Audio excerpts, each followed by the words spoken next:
नमस्कार दोस्तों। तो ये है रवि किशन। रवि किशन कोई कंटेंट क्रिएटर नहीं है। वो 200 से ज़्यादा फिल्मों में काम कर चुके हैं और 2019 से गोरखपुर के सांसद हैं। और जो कुछ आपने अभी देखा वो इन्होंने वायरल होने के लिए नहीं किया था, लेकिन आजकल ये जो भी करते हैं वही वायरल हो जाता है।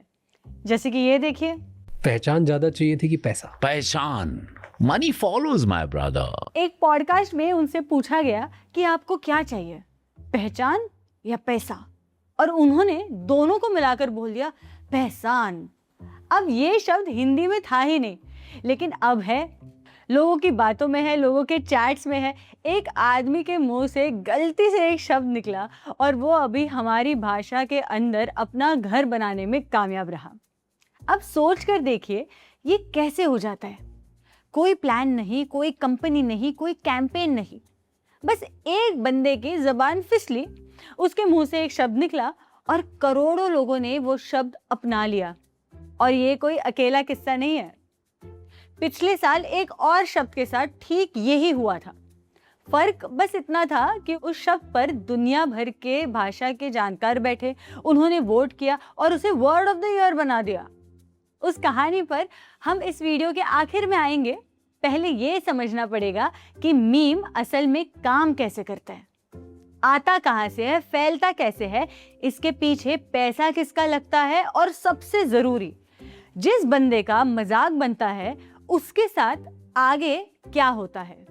तो शुरू करते हैं उस जोक से जो सालों पहले शायद इस देश में सबसे ज्यादा बार फॉरवर्ड किया गया और जो आपके फोन में भी जरूर आया होगा।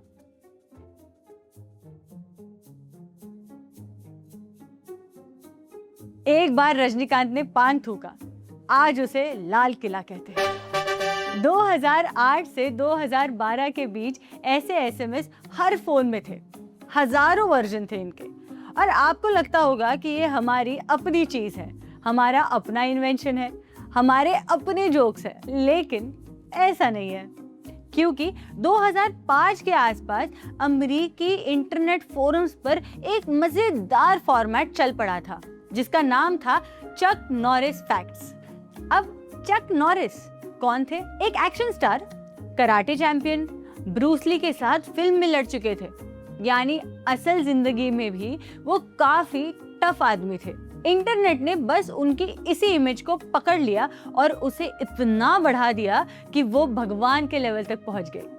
जैसे एक जोक था, चक नॉरिस पुशअप्स नहीं करते, वो धरती को नीचे ढकेलते हैं। या फिर एक बार चक नॉरिस को सांप ने काट लिया, 3 दिन तड़पने के बाद सांप मर गया। यानी पूरा फॉर्मूला बहुत ही सिंपल था। एक ऐसा आदमी चुनो जो असल में थोड़ा सा टफ है, फिर उसकी ताकत को इतना बढ़ा चढ़ा कर दिखाओ कि फिजिक्स भी कह दे कि भाई अब बस करो। वो एक ऐसा इंसान बन जाता है जो हर चीज से बड़ा है, जिसे कोई हरा नहीं सकता। चक नॉरिस फैक्ट्स का विकिपीडिया पेज साफ लिखता है कि इंडिया में यही फॉर्मेट रजनीकांत पर भी बना। बहुत सारे रजनीकांत जोक्स असल में चक नॉरिस फैक्ट्स ही है, बस नाम बदल दिया गया है। मतलब जो जोक आपने 100 बार फॉरवर्ड किया उसका जन्म इंडिया में नहीं, अमेरिका में हुआ था। लेकिन दोस्तों, असली कहानी ये नहीं है। असली कहानी ये है कि उसके साथ आगे क्या होता है। पहला, फॉर्मेट तो वही रहा, एक ऐसा बंदा जो हार ही नहीं सकता, एक लार्जर देन लाइफ फिगर। दूसरा, बंदा बदल गया, चक नॉरिस की जगह आ गए रजनीकांत, क्योंकि भारत में चक नॉरिस को तो कौन ही जानता है। तीसरा, जोक्स भी लोकल हो गए, टेक्सास की जगह हिमालय आ गया, काउबॉय की जगह पान आ गया। और मजे की बात यह है कि ये सब उस समय हो रहा था जब ना इंस्टाग्राम था ना रील्स, सिर्फ नोकिया के फोन थे और 1 रुपए का एक एसएमएस। और अगर आपको लगता है कि ये सब 2008 के आसपास की बात है तो जरा ये तस्वीर देखिए। ये तस्वीर 1966 की है। एक लड़की पोल्का डॉट वाली फ्रॉक में घोड़े पर बैठी है और नीचे एक पंचलाइन लिखी है, अटली बटली डिलिशियस अमूल। अगले हफ्ते वही लड़की, लेकिन इस बार खबर नहीं और मजाक नया। और उसके अगले हफ्ते भी, पिछले हफ्ते तक यही प्रोसेस रहा। एक फिक्स टेम्पलेट है, एक फिक्स किरदार है और हर हफ्ते खबरों पर नया जोक। ये भी वही चीज है, बस ये इंस्टाग्राम से 44 साल पहले शुरू हो गई थी। 1966 में ये कैंपेन एक एडमैन सिल्वेस्टर डकूना ने शुरू किया था। अमूल गर्ल भी उन्हीं की टीम ने बनाई थी और आज ये काम उनके बेटे राहुल डकूना संभाल रहे हैं। यानी जो काम पिता ने शुरू किया वो आज बेटे तक पहुंच चुका है। राहुल ने योर स्टोरी को बताया कि उनके पापा ने अमूल के डॉक्टर वर्गीस कुरियन के सामने एक शर्त रखी थी, मुझे पूरी आजादी चाहिए, आज की भाषा में फुल क्रिएटिव फ्रीडम चाहिए, ये उन्होंने कहा था। क्योंकि अगर हर एड पहले अप्रूवल के लिए भेजना पड़ा तो ये कैंपेन चल ही नहीं पाएगा। कुरियन मान गए। राहुल के मुताबिक उन्होंने ये भी डिस्क्लेमर दे दिया था कि अगर कोई दिक्कत हुई तो खुद संभाल लेना, गिरफ्तार हुए तो हुए, अमूल जमानत नहीं कराएगा। यानी 1966 में ही एक कंपनी ने तय कर लिया था कि इस काम में स्पीड ज्यादा जरूरी है, अप्रूवल नहीं। रिस्क भी पहले से ही साफ था। आज लगभग हर मीम पेज इसी तरह काम करता है, पहले पोस्ट करो, अप्रूवल बाद में देखेंगे। और इस पूरी चीज का एक नाम भी है। साल 1976 रिचर्ड डॉकिंस, बायोलॉजिस्ट, किताब द सेल्फिश जीन, उन्होंने कहा कि जैसे जीन एक शरीर से दूसरे शरीर में जाता है वैसे ही कुछ चीजें एक दिमाग से दूसरे दिमाग में जाती है और उन्होंने इन्हें नाम दिया मीम। लेकिन यहाँ एक चीज नोट कीजिए क्योंकि आगे इसकी जरूरत पड़ेगी। डॉकिंस के एग्जाम्पल जोक नहीं थे, धुनें थी, तकिया कलाम थे। वीडियो के आखिर में ये वापस आएगा और तब आपको समझ आएगा कि रवि किशन के पहचान से इसका क्या रिश्ता है। आपके फैमिली ग्रुप में जो गुड मॉर्निंग वाली फूलों की फोटो घूमती है ना, वो शायद 15 साल से वैसी ही है। लेकिन रजनीकांत वाले जोक्स 15 साल से सैकड़ों बार बदल चुके हैं। यही फर्क है वायरल और मीम में। जेरूसलम की हिब्रू यूनिवर्सिटी में लिमोर शिफ्टमैन इंटरनेट मीम्स पर काफी काम कर चुकी है। अपनी किताब में वो इसी फर्क को समझाती है। वायरल चीज क्या होती है? एक चीज बनती है, लोगों को पसंद आती है और फिर वही चीज कॉपी पेस्ट होकर आगे बढ़ती रहती है। लाखों लोग उसे देखते हैं, शेयर करते हैं, लेकिन उसकी ओरिजिनल फॉर्म वही रहती है। मीम में कहानी थोड़ी सी अलग है।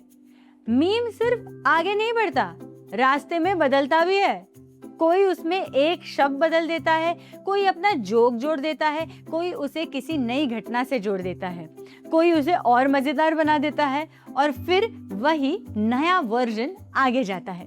इसलिए मीम की कोई एक फिक्स्ड ओरिजिनल कॉपी नहीं होती, वो हर बार किसी के हाथ से निकलते हुए थोड़ा बदलते रहता है। और यही वो चीज है जो उसे वायरल कंटेंट से अलग बनाती है। वायरल कंटेंट में लोग उसे फैलाते हैं, मीम में लोग उसे फैलाते भी हैं और बनाते भी हैं।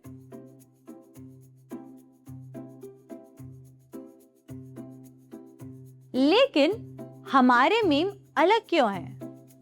अब यहाँ एक सवाल उठता है। हाँ, अमेरिका और यूरोप में शुरुआती मीम्स किस चीज से बनते थे? बिल्ली की किसी रैंडम फोटो से, किसी बच्चे के गिरने के वीडियो से, किसी अजनबी की खींची हुई तस्वीर से। अब जरा अपने घर के बारे में सोचिए। 2005 में आपके घर में कैमरा था? ज्यादातर लोगों का जवाब होगा नहीं। कैमरा वाले फोन आने शुरू हो गए थे, लेकिन हर घर में लोग रोज फोटोज और वीडियोस नहीं बना रहे थे। वो आदत स्मार्टफोन के साथ आई, खासकर 2010 के बाद। मतलब जब अमेरिका और यूरोप में मीम कल्चर बन रहा था, तब हमारे पास वैसा रॉ मटेरियल ही नहीं था। तो फिर भारत में मीम्स किस चीज से बने? भाई हमारी फिल्मों से। ये बात आदित्य श्री कृष्णा ने मार्च 2021 में 52 में लिखे अपने एक लेख में भी उठाई थी। हमारे पास कैमरा कम थे, लेकिन हमारे पास एक ऐसी चीज थी जो शायद किसी भी दूसरे देश के पास उस स्केल पर नहीं थी, और वो थी हमारी फिल्में। ऐसी फिल्में जिन्हें करोड़ों लोगों ने देखा था, ऐसे चेहरे, ऐसे सीन्स और ऐसे डायलॉग्स जिन्हें लोग पहले से पहचानते थे। यानी हमारे पास मीम्स बनाने के लिए फोटोज और वीडियोस तो कम थे, लेकिन हमारे दिमाग में एक पूरी विजुअल लाइब्रेरी पहले से मौजूद थी। आपको बस किसी पुराने फिल्म सीन का एक फ्रेम उठाना था, उसके ऊपर नया कॉन्टेक्स्ट डालना था और एक नया जोक तैयार था। और अब मैं आपको ये सिर्फ बताऊंगी नहीं, एक तस्वीर से साबित करके दिखाती हूँ। ये वेस्टर्न इंटरनेट का सबसे मशहूर मीम टेम्पलेट में से एक है।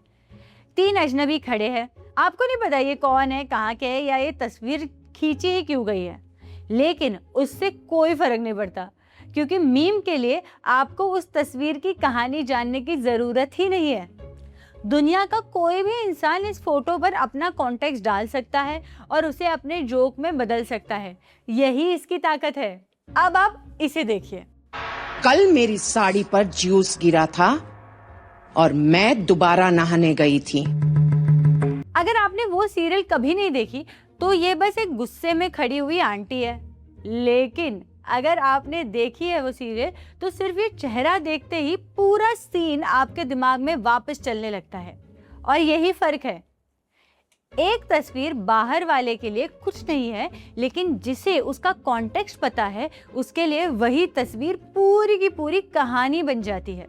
यानी वेस्ट वाला मीम इसलिए चलता है क्योंकि उसमें से कॉन्टेक्स्ट निकाल दिया जाता है, और हमारा मीम कॉन्टेक्स्ट निकालने से नहीं, कॉन्टेक्स्ट वापस लाने से चल जाता है। ये 2 बिल्कुल उल्टी चीजें हैं जो ऊपर से देखने में एक जैसी लगती हैं, और इसीलिए हमारे मीम्स कई बार वेस्टर्न ऑडियंस को समझ ही नहीं आते। और एक और चीज है जो इंडियन मीम्स को दुनिया के मीम्स से थोड़ा अलग बनाती है। हमारे यहाँ मीम सिर्फ एक तस्वीर नहीं है, कई बार मीम एक आवाज है। रसोड़े में कौन था, just looking like a wow, Bhupendra Jogi. आप इन्हें सिर्फ पढ़ते नहीं हैं, आप इन्हें अपने दिमाग में उसी आवाज में सुनते हैं जिसमें आपने पहली बार सुना था। यानी हमारे मीम्स सिर्फ इमेजेस नहीं है, उनमें आवाज, चेहरा, सीन और पूरा का पूरा कल्चरल कॉन्टेक्स्ट छुपा होता है। और अब जरा सोचिए इसका मतलब क्या है। बात छोटी लगती होगी लेकिन असर बहुत बड़ा है। तस्वीर वाले मीम को समझने के लिए आपको पढ़ना आना चाहिए, लेकिन आवाज वाले मीम को समझने के लिए पढ़ने की भी जरूरत नहीं है। और भारत में इंटरनेट पे जो लोग सबसे तेजी से आ रहे हैं ना, उनमें बहुत से लोग अंग्रेजी पढ़ते ही नहीं है। इसलिए ऑडियो मीम सिर्फ कोई अलग स्टाइल नहीं है, ये इंटरनेट का एक दरवाजा है जो उन लोगों के लिए भी खुला है जो लिखित भाषा से नहीं, आवाज और वीडियो से इंटरनेट को समझ रहे हैं। शायद यही वजह है कि भारत में मीम कल्चर सिर्फ पढ़ने वालों का कल्चर नहीं रहा। यहाँ कोई डायलॉग बोलता है, कोई उसे रिकॉर्ड करता है, कोई उसे रिमिक्स करता है, और देखते ही देखते वही आवाज लाखों लोगों की भाषा बन जाती है। और अब एक कहानी जो इस पूरी बात को साबित कर देती है। तारीख थी 27 मई 2019। लोकसभा चुनाव के नतीजों के अगले दिन पाकिस्तान से चलने वाला एक फेसबुक ग्रुप था, सिविल इंजीनियरिंग लर्नर्स। वहां किसी ने हथौड़े की एक फोटो डाली और पूछा कि अलग अलग देशों में इसे क्या कहते हैं। एक तमिल यूजर ने जवाब दिया, सुत्तियल, और मजाक में साथ में लिख दिया कि इस हथौड़े से पेंटिंग कॉन्ट्रैक्टर नेस्मणि का सिर उसकी भतीजी ने फोड़ दिया था। अब ये नेस्मणि कौन है? 2001 की तमिल फिल्म फ्रेंड्स का एक किरदार जिसे वाडिवेलु ने निभाया था। बस फिर किसी ने पूछ लिया, अच्छा नेस्मणि अब कैसे है? और यही से मजाक आगे बढ़ गया। लोग नेस्मणि की हालत पूछने लगे, फिर उनके लिए प्रेयर शुरू हो गई। देखते ही देखते #प्रे फॉर नेस्मणि ट्विटर पर ट्रेंड करने लगा, और 30 मई तक यानी शपथ ग्रहण के दिन तक ये हैशटैग देश की सबसे बड़ी पॉलिटिकल न्यूज के साथ साथ ट्रेंडिंग में खड़ा था।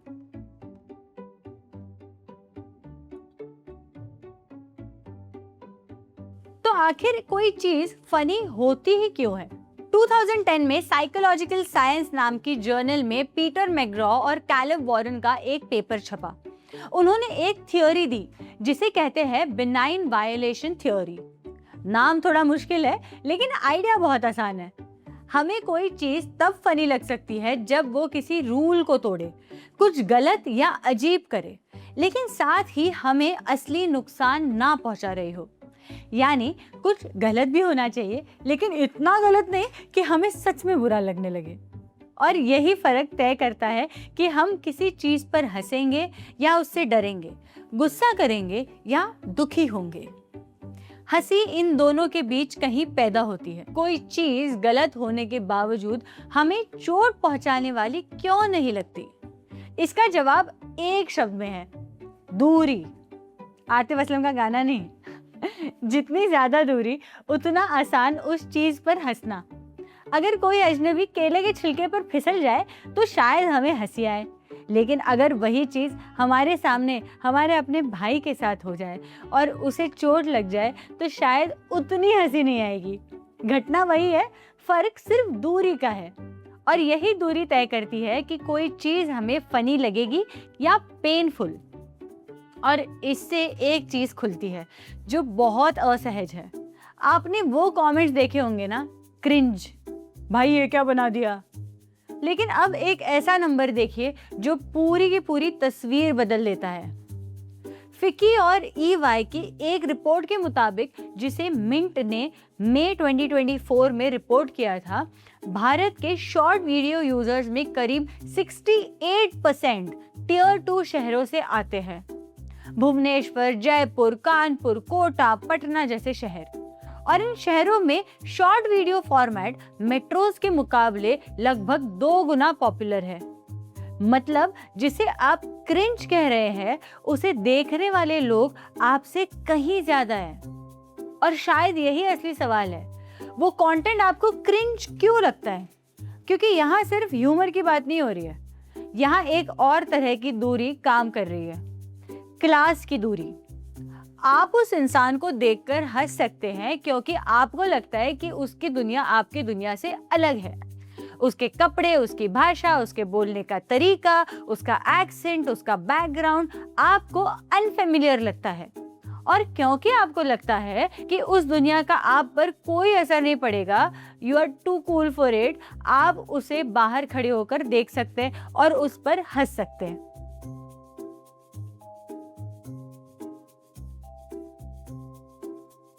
तो आप समझते हैं कि एक मीम की पूरी जिंदगी होती कैसे है। शुरुआत हमेशा हादसा होती है। ललन टॉप ने 2018 के मध्य प्रदेश चुनाव के दौरान एक स्ट्रीट इंटरव्यू शूट किया था। रिपोर्टर ने एक आदमी से पूछा, क्या मध्य प्रदेश की सड़कें अमेरिका से बेहतर है? फिर उसका नाम पूछा। उसने कहा, भूपेंद्र जोगी। रिपोर्टर ने फिर पूछा, अमेरिका में कहाँ गए? उसने फिर वही जवाब दिया, भूपेंद्र जोगी। बस क्लिप वही खत्म हो गई। और फिर 5 साल तक कुछ नहीं हुआ। फिर अक्टूबर-नवंबर 2023 में अचानक वही क्लिप वायरल हो गई। 5 साल बाद क्लिप वही थी, आवाज वही थी, आदमी वही था। बदला तो सिर्फ इंटरनेट। यानी उस क्लिप के अंदर कोई ऐसी चीज नहीं थी जो उसे 5 साल पहले वायरल बना देती। वायरल होने की वजह क्लिप के अंदर नहीं थी, वो बाहर थी। उस समय के इंटरनेट में, लोगों के मूड में और उस कॉन्टेक्स्ट में जिसमें लोगों ने उसे दोबारा देखा। और वो कॉन्टेक्स्ट 5 साल बाद वापस आया। यानी कभी कभी कंटेंट वायरल नहीं होता, समय उसे वायरल बना देता है। लेकिन फिर कोई इसे प्रोफेशनली बदलता है। अगस्त 2020 यशराज मुखाटे ने साथ निभाना साथिया का एक सीन उठाया और उस पर अपनी बीट डाल दी। फिल्म कंपेनियन को दिए एक इंटरव्यू के मुताबिक 1 हफ्ते से भी कम समय में उनके इंस्टाग्राम फॉलोअर्स 24,000 से बढ़कर लगभग 6 लाख हो गए।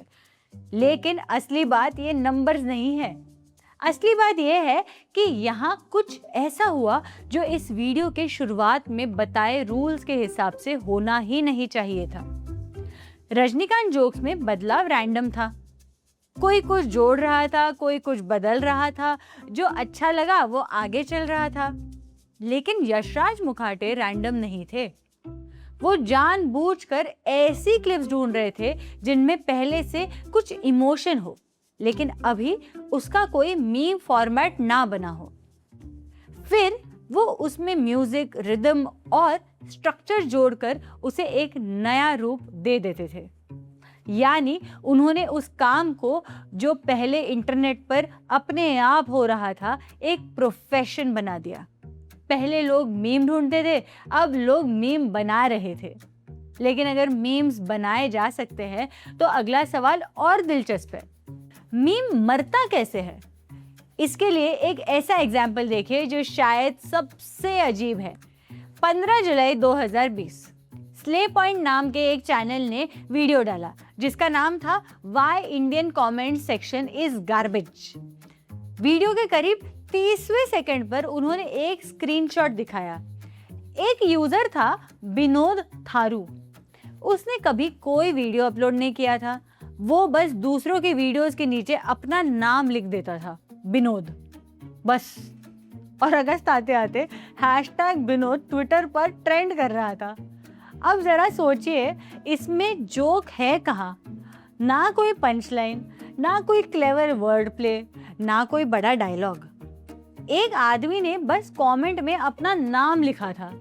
तो फिर ये पूरे देश तक पहुंचा कैसे? क्योंकि असली मजा उस कमेंट में था ही नहीं।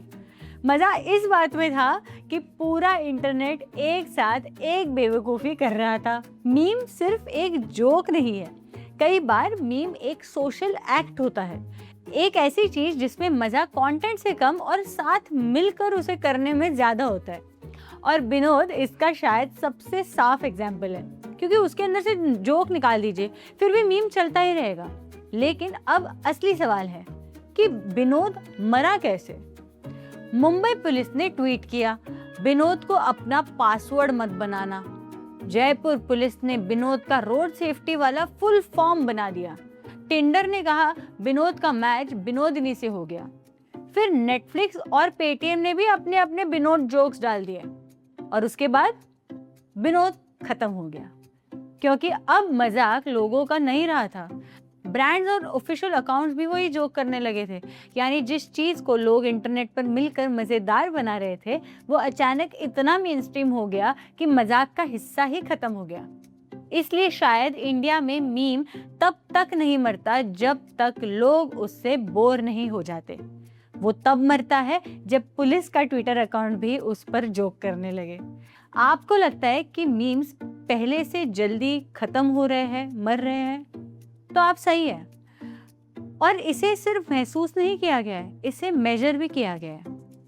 2018 में जो वैक्स ने द आउटलाइन के लिए गूगल ट्रेंड्स का डेटा इस्तेमाल करके मीम्स की एवरेज लाइफ स्पैन निकालने की कोशिश की। उन्होंने देखा कि कोई मीम अपने पीक पर पहुंचने के बाद कितने समय में लोगों की दिलचस्पी खो देता है। उनके हिसाब से एक मीम औसतन सिर्फ 4 महीने जिंदा रहता है। और सबसे दिलचस्प बात यह है कि ये नंबर लगातार नीचे जा रहा है। 2000s के शुरुआती दौर में मीम्स की उम्र महीनों में नहीं, सालों में गिनी जाती थी। यानी इंटरनेट जितना तेज होता गया, मीम्स उतनी ही तेजी से पैदा हुए और उतनी ही तेजी से मरने भी लगे। अब एक सवाल उठता है, अगर मीम्स इतनी जल्दी मर जाते हैं तो फिर कोई उन्हें बनाने में इतनी मेहनत करता ही क्यों है? हर दिन सैकड़ों, हजारों पोस्ट कौन बना रहा है? और सबसे बड़ा सवाल, आखिर क्यों? 1 करोड़ फॉलोअर्स वाले एक मीम पेज को एक बेटिंग ऐप से सिर्फ पोस्टिंग के लिए करीब 90 लाख रुपए मिले। ये नंबर एक्विंटिस ने जून 2024 में WLDD की रिसर्च के हवाले से रिपोर्ट किया था। और एक बात साफ है, WLDD खुद मीम मार्केटिंग कंपनी है, इसलिए इस नंबर को पूरे मार्केट का एग्जैक्ट एवरेज नहीं बल्कि इंडस्ट्री के एक एग्जाम्पल की तरह देखना चाहिए। लेकिन डायरेक्शन साफ है। इंडिया की मीम इकोनॉमी में बहुत सारा पैसा उन ब्रांड से आ रहा है जिन्हें ट्रेडिशनल एडवर्टाइजिंग में जगह मिलना मुश्किल है। यानी जो हंसी आपको इंटरनेट पर फ्री में मिल रही है, उसका बिल कोई और भर रहा है। और कई बार वो वही ब्रांड होता है जिसका एडवर्टाइजमेंट आप टीवी पर देख ही नहीं सकते। उसी रिसर्च में एक और नंबर था, करीब 50,000 फॉलोअर्स वाला क्रिएटर महीने में लगभग 25,000 कमा सकता है। और फॉर्च्यून इंडिया से बात करते हुए WLDD के सोपती ने बताया कि मीम क्रिएशन की कॉस्ट कम है क्योंकि बहुत सारे स्टूडेंट्स जल्दी पैसा कमाना चाहते हैं।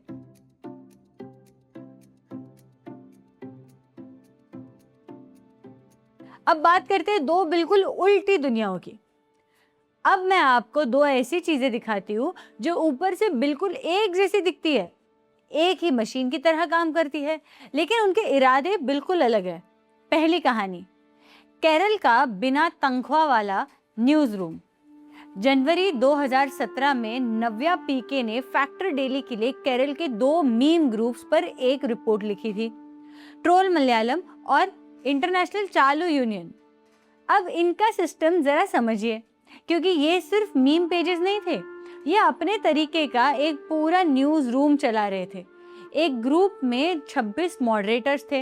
ये लोग रोज आने वाली 3 से 4 हजार पोस्ट छानते थे, फिर उन पर वोटिंग होती थी।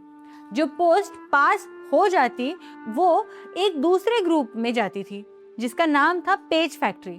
वहाँ इमेज की क्वालिटी ठीक की जाती, स्पेलिंग सुधारी जाती और फिर जाकर वो पोस्ट पब्लिश होती। पोस्टिंग का भी बकायदा स्केड्यूल था। हर 45 मिनट में एक पोस्ट, सुबह 9:15 से रात 10:30 बजे तक। अब जरा सोचिए, ये लोग थे कौन? Teachers, doctors, engineers, bank managers, हाउसवाइफ्स। कोई केरला में था, कोई गल्फ में, कोई यूरोप में, कोई अमेरिका में। और इनमें से किसी को 1 रुपया नहीं मिलता था। लेकिन अब एक कंट्रीब्यूटर की कहानी सुनिए। शमशान टीवी नाम के एक कंट्रीब्यूटर ने फैक्टर डेली को बताया कि उन्होंने करीब 1500 मीम्स भेजे थे और उनमें से सिर्फ 200 के आसपास पब्लिश हुए, मतलब करीब 1300 बार रिजेक्शन, और बदले में 1 रुपया भी नहीं। उन्होंने ये भी बताया कि एक बार मीम आ जाए तो मीम बनाने में सिर्फ 3-4 मिनट लगते हैं, लेकिन असली मेहनत वो 3-4 मिनट नहीं थे। असली मेहनत थी बार बार आइडिया लेकर आना और बार बार रिजेक्ट होना। इन लोगों के अपने रूल्स भी थे। मसलन एक एडमिन की एक लाइन थी, सचिन तेंदुलकर की कही किसी बात का मजाक उड़ाना ठीक है, लेकिन सचिन को बौना कहना ठीक नहीं। यानी जोक की भी एक सीमा थी, एक लिमिट थी। और सबसे दिलचस्प बात, इन लोगों ने पैसे लेने से भी मना कर दिया, क्योंकि उनका मानना था कि अगर ये काम बिजनेस बन गया तो वो भी किसी पेड न्यूज चैनल से बहुत अलग नहीं रह जाएंगे। उनके लिए ये पैसा कमाने का तरीका नहीं था, ये उनका अपना इंटरनेट था, अपनी मोनोपोली थी। और अब दूसरी कहानी देखिए, क्योंकि वहाँ मशीन वही है, लोग वही तरह से मीम्स बना रहे हैं, लेकिन इस बार मकसद बिल्कुल अलग है। अब दूसरी दुनिया, जहाँ मीम बनवाए जाते हैं। 2019 के आम चुनाव पर जागेश और उसके साथियों का एक रिसर्च पेपर है। उसमें एक तरीका बताया गया है जिसे वो ट्रेंड अलर्ट कहते हैं। इसमें ऑर्गेनाइजर्स एक व्हाट्सएप ग्रुप में एक गूगल डॉक भेजते थे। उस डॉक्यूमेंट में किसी एक हैशटैग के लिए पहले से लिखे हुए सैकड़ों ट्वीट्स होते थे। फिर एक तय समय पर वॉलंटियर्स अपने अपने अकाउंट से उन ट्वीट्स को कॉपी पेस्ट करते थे और देखते ही देखते हैशटैग ट्रेंड करने लगता था। अब यहाँ सबसे दिलचस्प बात देखिए, पहले से लिखा हुआ ट्वीट बैंक और मीम टेम्पलेट असल में बहुत अलग अलग चीजें होती है। फर्क सिर्फ मकसद का है। एक तरफ कम्युनिटी है जो मजे के लिए ये सब कर रही है, और दूसरी तरफ एक ऑर्गेनाइज्ड ऑपरेशन है जो परसेप्शन बदलने के लिए काम कर रहा है। लेकिन एक बात है जो इन दोनों से भी ज्यादा डरावनी है। अब तक मैंने जो एग्जाम्पल्स दिए उनमें से ज्यादातर ट्विटर पर हुए, और उसकी एक वजह है, ट्विटर को मेजर करना आसान है। कौन सा हैशटैग ट्रेंड कर रहा है, कितने ट्वीट्स है, कितने अकाउंट्स है, सब कुछ दिखाई देता है। लेकिन इंडिया में मीम कल्चर का असली घर ट्विटर है ही नहीं। पुलिट्जर सेंटर की मई 2024 की रिपोर्ट के मुताबिक भारत में व्हाट्सएप के करीब 40 करोड़ मंथली यूजर्स हैं, और व्हाट्सएप पर आप लगभग कुछ भी मेजर नहीं कर सकते। ना शेयर काउंट, ना व्यूज, ना ट्रेंडिंग पेज, ना ये पता कि कौन सा मीम कितने लोगों तक पहुंचा। मतलब इंडिया के मीम कल्चर के बारे में जितना हम जानते हैं वो मोस्टली उन्हीं प्लेटफॉर्म से जानते हैं जो हमें उसे मेजर करने देते हैं। और सबसे बड़ा प्लेटफॉर्म, वो हमें ये डेटा देता ही नहीं।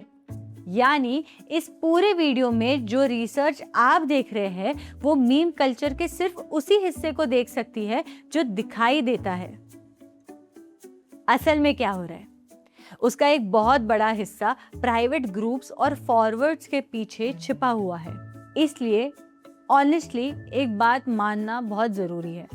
डीएमके के प्रवक्ता मनुराज एस से जब पूछा गया कि क्या मीम्स वोट बदलते हैं, तो उन्होंने कहा कि मीम्स बाकी चीज़ों से तेज़ी से फैलते हैं, लेकिन उन्हें ऐसा कोई सबूत नहीं मिला कि मीम्स अपने दम पर वोट्स बदल पाते हैं। और यही पूरी कहानी थोड़ी अजीब हो जाती है। इंडिया में एक पूरी मीम मशीन चल रही है, उस पर करोड़ों रुपए खर्च हो रहे हैं, लाखों लोग उसमें कंटेंट बना रहे हैं और फैला रहे हैं, लेकिन उसे चलाने वालों के पास भी पक्का सबूत नहीं है कि ये मशीन असल में करती क्या है।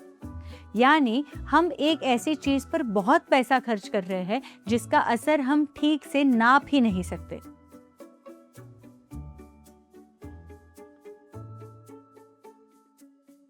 अब आता है इस पूरी कहानी का सबसे इम्पोर्टेंट हिस्सा, और इसके लिए हमें वापस वही जाना होगा जहां से कहानी शुरू हुई थी।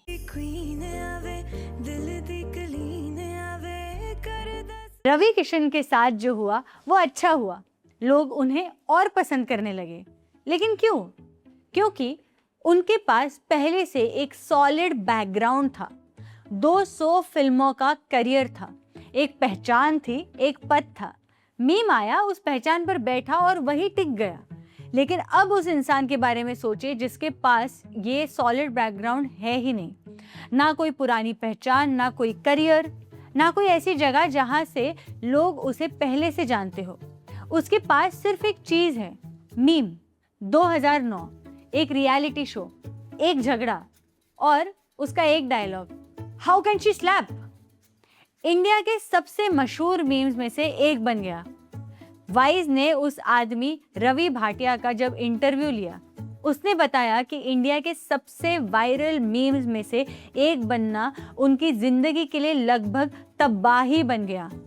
और एक डिटेल पर जरा ध्यान दीजिए, ये घटना 1-2 साल पहले हुई होती तो शायद टीवी पर कुछ दिन चलती, फिर खत्म हो जाती और रवि भाटिया की जिंदगी शायद वैसे ही आगे बढ़ती रहती। तो देखिए दोस्तों, दोनों के साथ शुरुआत में एक ही चीज हुई, एक ऐसी क्लिप वायरल हुई जिसे उन्होंने प्लान नहीं किया था। फर्क बस इतना था कि रवि किशन का मीम उनकी पहले से मौजूद पहचान में जुड़ गया, लेकिन रवि भाटिया के मामले में मीम ही उनकी पहचान बन गया। अब शुरुआत में कहीं एक बात याद कीजिए, हंसी तब आती है जब चोट हमसे थोड़ी दूर लगे। जिन लाखों लोगों ने वो क्लिप देखी और शेयर की, उनके लिए वो एक जोक था क्योंकि वो दूर खड़े थे, लेकिन जो उस क्लिप के अंदर था उसके लिए वो जोक नहीं था, उसके लिए तो वो एक बहुत गहरी चोट थी। और यही शायद मीम कल्चर की सबसे अनकंफर्टेबल सच्चाई है। ये कोई नैतिक कमी नहीं है, ये कॉमेडी के काम करने का एक बेसिक रूल है। हमें किसी चीज़ पर हंसने के लिए उससे थोड़ी दूरी चाहिए, लेकिन कभी कभी हमारी हंसी की वही दूरी किसी दूसरे इंसान के लिए बहुत पास की चोट बन जाती है। और इसीलिए हम सब बिना बुरे इरादे के किसी की जिंदगी में एक ऐसा निशान छोड़ सकते हैं जिसे हम खुद कभी देख ही नहीं पाते। कैपविंग की दिसंबर 2025 की एक रिपोर्ट में एक टेस्ट किया गया। एक बिल्कुल नया YouTube अकाउंट बनाया गया और देखा गया कि शॉर्ट्स उसे क्या दिखाता है। पहले 500 वीडियोस में से 21% वीडियोस AI जनरेटर निकले, यानी लगभग हर 5वां वीडियो। और यही से उस पुरानी कहानी की एक जरूरी शर्त टूट जाती है। पहले मीम बनाने में मेहनत लगती थी, अब शुरुआत की एक बात याद कीजिए। हमने वहां देखा था कि इंडियन मीम्स इसलिए काम करते हैं क्योंकि उनके पीछे कोई शेयर्ड कॉन्टेक्स्ट होता है, कोई फिल्म जिसे सबने देखा है, कोई डायलॉग जिसे सब पहचानते हैं, कोई चेहरा जिसे देखते ही पूरी कहानी याद आ जाए। लेकिन AI जनरेटेड मीम के पीछे कई बार ऐसा कुछ होता ही नहीं। अरे हल्कू रे, याद है ना? ना कोई शेयर्ड मेमोरी, ना कोई पुराना सीन, ना कोई ऐसा डायलॉग जिसे सब पहचानते हो। कुचू पुचू, तुम कहाँ हो कुचू पुचू? अरे हल्कू रे, अरे माँ रे, ये देख क्या हो गया। कोई चेहरा देखते ही पूरी कहानी आ जाए, ऐसा कुछ भी नहीं था। लेकिन AI जनरेटेड मीम के पीछे कई बार ऐसा कुछ होता ही नहीं है। ना कोई शेयर्ड मेमोरी, ना कोई पुराना सीन, ना कोई कॉन्टेक्स्ट जिसे देखकर लाखों लोग एक साथ कह सके, हाँ मैं इसे जानता हूँ। फिर भी वो सामने है, बार बार आता है, हर जगह आता है। और अब असली बात, लोगों को इस नए तरह के कंटेंट के लिए एक नाम चाहिए था। 2024 में लोग इसे कहते थे AI स्लॉप। लेकिन 2025 आते आते AI कहना भी जरूरी नहीं रहा, बस स्लॉप, क्योंकि अब सबको पता था कि बात किस चीज की हो रही है। दिसंबर 2025 में मरियम वेबस्टर ने स्लॉप को वर्ड ऑफ द ईयर चुना। द इकोनॉमिस्ट ने भी यही शब्द चुना और ऑस्ट्रेलिया की मैक्वायर डिक्शनरी ने तो सीधे AI स्लॉप को वर्ड ऑफ द ईयर बना दिया। फिर 9 जनवरी 2026 को न्यू ऑरलियंस में अमेरिकन डायलेक्ट सोसाइटी के 300 से ज़्यादा लैंग्वेज एक्सपर्ट्स ने वोट किया और उन्होंने भी स्लॉप को वर्ड ऑफ द ईयर चुन लिया। ज़रा सोचिए, एक ऐसा शब्द जो 1700s में गीली घटिया मिट्टी के लिए इस्तेमाल होता था, अब इंटरनेट के सबसे बड़े कंटेंट प्रॉब्लम का नाम बन चुका था। जो चीज़ भाषा में घुस जाती है वो लोगों के बोलने के तरीके का हिस्सा बन जाती है। और शायद यही वजह है कि मीम्स की असली ताकत उन्हें वायरल होने में नहीं, हमारे बीच रह जाने में है। एक आखिरी बात, विनोद याद है? वो आया कहाँ से था? एक कमेंट सेक्शन से, एक ऐसे बंदे से जिसने कभी कुछ बनाया ही नहीं था।